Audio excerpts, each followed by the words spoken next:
The Mahdian Crusade, also called the Barbary Crusade or Crusade of Barbary, was a Franco-Genoese military expedition in 1390 that led to the siege of Mahdia, then a pirate stronghold in Tunisia. Froissart's Chronicles is the chief account of what was one of the last crusades. Background: during the lulls of the 100 Years' War, knights looked for opportunities for glory and honor. As Genoese ambassadors approached the French King Charles VI to subscribe to a crusade, they eagerly supported the plan to fight Muslim pirates from North Africa. These pirates had their main base at Mahdia on the Barbary coast. Genoa was ready to supply ships, supplies, 12,000 archers and 8,000 foot soldiers, if France would provide the knights. The proposal by the Doge Antonio Adorno was presented as a crusade. As such, it would give prestige to its participants, a moratorium on their debts, immunity from lawsuits, and papal indulgence.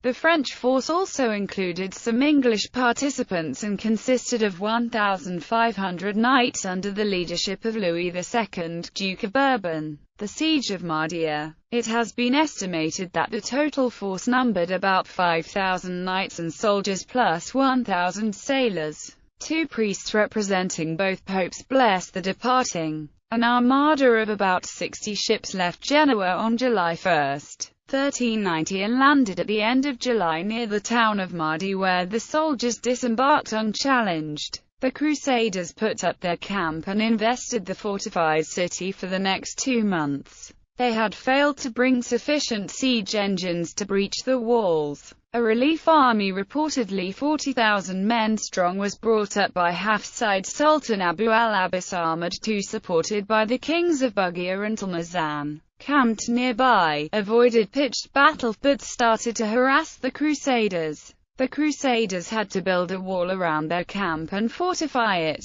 The Berbers sent out a negotiating party asking why the French would attack them. They had only troubled the Genoese, a natural affair among neighbors. In answer, they were told that they were unbelievers who had crucified and put to death the Son of God called Jesus Christ. The Berbers laughed, saying it was the Jews, not they, who had done that. Negotiations broke off. In a subsequent encounter with the large relief army, the Crusaders killed many but eventually had to retreat exhausted and tired. The duration of the siege not only frustrated them, but their logistical systems started to weaken. When a final assault on the city was repelled, they were ready to settle for a treaty. On the opposing side, the Berbers realized that they could not overcome the heavier armed invaders. Both sides looked for a way to end the hostilities. Lifting the siege. The siege was lifted with the conclusion of a treaty negotiated through the Genoese party. The treaty stipulated a 10-year armistice, an agreement by Mahdia of payment of taxes to Genoa for 15 years, and to Louis II for his expenses.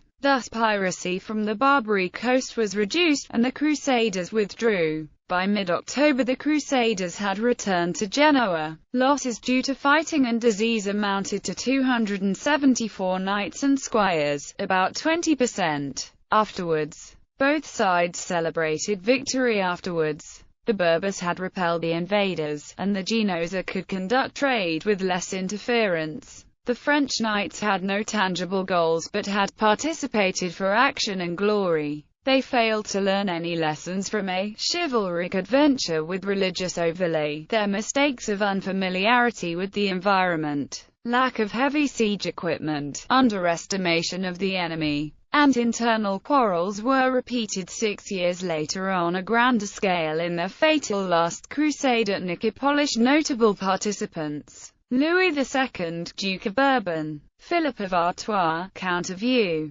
Admiral John de Vienne; Enguerrand VII, Lord of Coucy; John of Nevers; John Beaufort, 1st Earl of Somerset; Geoffrey Bouchecourt; Jean d'Arcourt VII; Henry Scrope, 3rd Baron Scrope of Massam; Gadiffer de la Salle; Jean de Bethencourt;